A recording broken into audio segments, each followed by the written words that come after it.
I talk about these mysterious creatures dubbed Sparkledogs a lot across my channel. It's a term you've probably heard before if you've watched a few of my videos already, or you're just pretty familiar with the community around them beforehand. But in case you're super lost and have no idea what I'm talking about, I'm going to explain the concept for you later in the video. Today's video is centered around Sparkledogs, what they are, how their popularity has changed, and tips to design your own if you want to. They're a big design interest of mine that I enjoy drawing and collecting, and someone suggested a video like this in my server, so I was like, hey, why not? I think they'd be a fun topic to cover.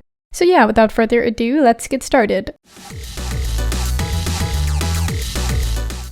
So basically, Sparkledogs are kind of just that. Dog, or sometimes similar species like cats, foxes, weird anomalies, whatever, with a ton of bright colors, often having a lot of accessories or design traits, so when you look at them, you kind of think to yourself, whoa, that's a lot. They're not exclusively dogs. Sometimes people design hybrids or completely separate species with similar energies and still let them fall under the label of Sparkledog. You may also hear the term sparkle animals, though, as well. They're often associated with younger artists, especially since when you're a kid designing characters for the first time, you kind of just want to color vomit and make your characters have a lot of accessories and stand out. But they're not just for kids, okay? Leave me alone. But yeah, really cool artists on the internet looks at these things and we're like, you know what, that's some pretty dope shit right there, and realize that not only are these guys really fun to draw and design, but they offer you a lot of flexibility and opportunity to kind of design your characters freely without a worry of it being too much or not being coherent, because that's kind of the point. Sparkledogs are also kind of paired with early internet art culture, especially in the furry community. They were often associated with rave and scene energy because, you know, bright colors seek bright colors and all. The accessories and hairstyles on Sparkledog designs often match scenecore aesthetics because they were popularized in a similar time frame. We'll talk more about how that popularity has fluctuated and changed later on in this video. Overall, they've been associated with a lot of different connotations. Several years back, in between the time they were popular and nowish, it was considered somewhat of an insult, implying a lack of design skill or understanding, but that perspective is less widely assumed than it used to be.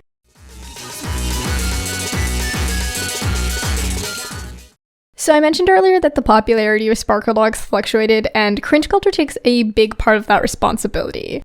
Basically, cringe culture, if you're unfamiliar, is essentially just the term for bullying people who have interests, tendencies, or post a type of content that is considered socially unacceptable, and it discouraged a lot of people from self-expression, especially online, in the fear of being labeled quote-unquote cringe. Now, that's still around, I'm not saying that is not, but for my younger audiences and people younger than me by multiple years, because I grew up in the tail end of this phenomenon, and I suppose if you're a tween or young teenager, you probably didn't even get the joy of seeing it.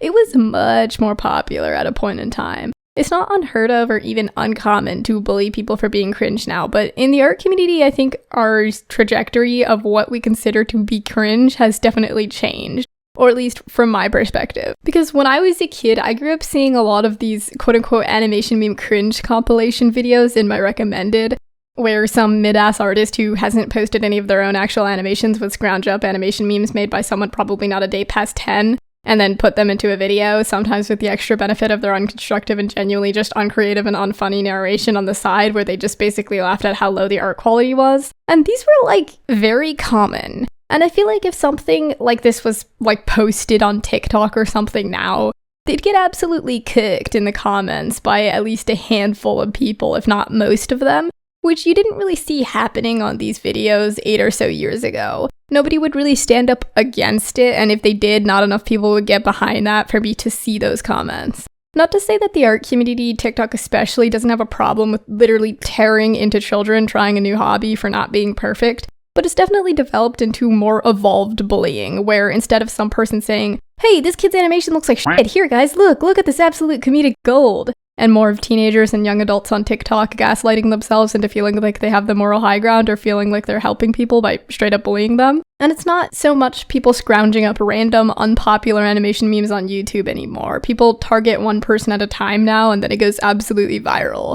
It's definitely possible to post your beginner art online now and not get harassed for it, and even find a supportive artist group that wants to help you learn and grow. But back when cringe culture was in its peak in the art community, you genuinely couldn't know for sure if some dickwad was going to comment something nasty or post it in their compilation, which only peaked at like 40k views usually, but that's still a lot of purely negative attention for a kid to be getting, especially after trying something new for the first time. So how this ties into Sparkledogs was because there was a certain point in the history of the online art community where Sparkledogs became something of a more insulting term, because they were kind of beginning to be viewed as cringe and lame and low quality, even though genuine design talent can absolutely be found in these types of designs, but I digress. It's funny that the furry community, something rooted in self-expression, was so tough on people designing something that didn't look perfect to their own standards. Like, this hate genuinely did sometimes come from people within the community, and I guess sometimes they felt like they were helping you get better or being constructive by telling you that your character was, simply put, ugly. But I think it made a lot of artists feel this sort of forced conformity, and honestly didn't help them improve as designers because it didn't offer any substantial advice.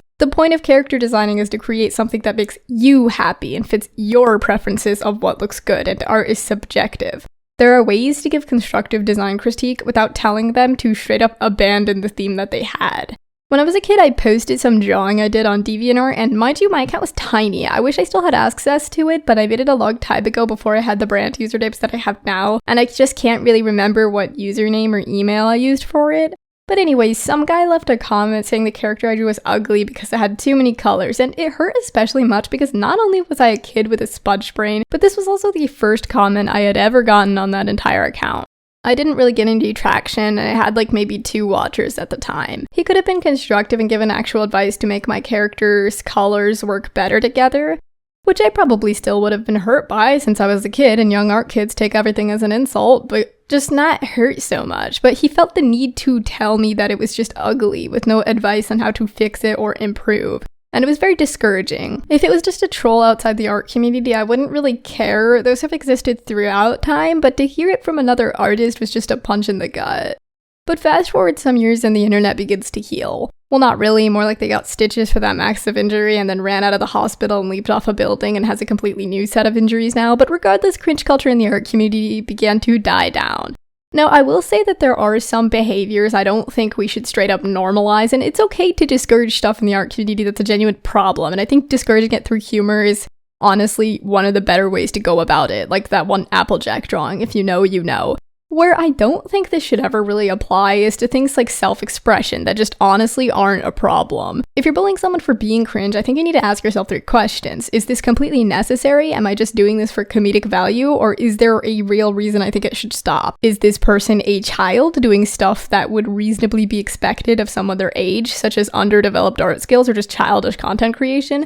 And am I approaching this maturely? Obviously, there are people out there who just don't give a shit, and something being funny is a reason enough, and, well, there's not much I can say to you. I just think it's kind of a weak blow and uncreative if your jokes revolve around zero originality from you, you know? People seem to finally realize that art is for self-expression, and there are a ton of different kinds of people, so therefore there are a ton of different ways people want to express themselves. I think Sparkledogs are a lot less mainstream than they used to be, but in the past 3 or 4 years, I've definitely noticed them emerge back into the design scene. Me personally, when I decided to focus on Sparkledogs myself, I thought of it like, bright colored designs actually make me really happy. I don't like natural-based or muted color palettes as much, and I really like these eye strand designs. I think I'm gonna start drawing these. And you know what? Not everyone agrees, and that's absolutely okay. Again, we should promote diversity in a community literally based around creativity. Do things differently or don't, I don't really care.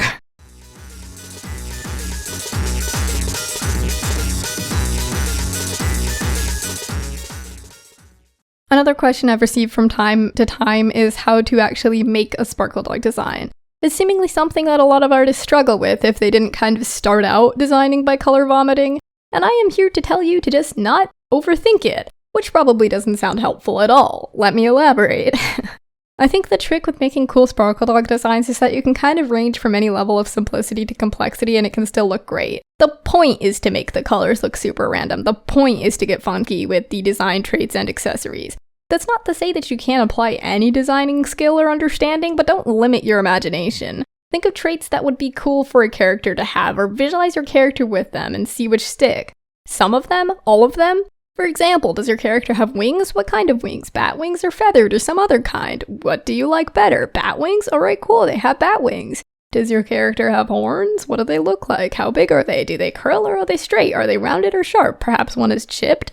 These might seem like ideas that don't come to you super easily, but I think that's because when we design a lot of, traditionally toy house seller-friendly, adoptable, whatever characters, there's kind of an obsession with a very similar energy from color palettes and design coherence, which, don't get me wrong, are legitimately helpful design skills, but when it comes to designs that just don't really give off the same energy and do so intentionally, the same things can't always be applied. The cool thing is that a lot of these ideas are intended to have a sort of childlike imagination vibe, so the types of things a lot of us thought about when we were doodling random drawings with crayons, or making up intricate lore for the hunk of plastic that came with our McDonald's meal. Don't be afraid of adding something just because it looks cool, or because you think it would be fun to draw. What are character design traits that you have always had fun drawing? For me, it's wings and emo hair, so when I design characters for myself, these are things I often consider adding. If you're struggling with choosing a color palette, there are a few options. Just because Sparkledogs often have pretty chaotic colors, that doesn't mean you have to use random colors, and your color palette can have a theme if you want it to. A formula that's kind of a go-to for me when I'm out of ideas is to pick a base color, usually on the darker side, like dark red or dark blue, and then pick my main bright colors that I'm going to make the patterns and such out of, like pink, yellow, and blue, for example, which I see pretty commonly. I might add more to the base color, like a darker shade of that color for stripes and other details, but the patterns I want to stand out the most I use for more eye-catching designs. And if I have a theme, let's say stars, I might make star constellation-shaped patterns with the brighter colors. If you do want to use random colors, that's also an option. A game I like to play with myself when I feel like designing something but don't have any set ideas in mind is that noise filter game. You might have seen it around, where people color pick from a noise effect to design a character. Basically, I color pick and find 3 to 4 unique colors and then adjust them into something I like and design a character with them. When I adjust the colors, I usually bring up the saturation if they look too dull and slightly change the hues so that they kind of fit better together. And I keep adjusting until I'm satisfied with how the palette looks and get the inspiration from it for an actual design.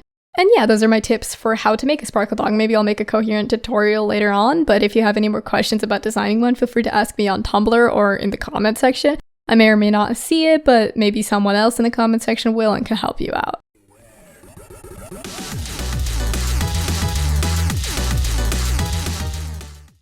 And yeah, that's all for this week. I really love this topic and surprisingly haven't seen much discussion of it elsewhere on YouTube. If it's your first time here, please consider subscribing and liking the video if you enjoyed it. If you have more thoughts to share and I didn't cover them, feel free to comment, and thank you for watching. I'll see you next time.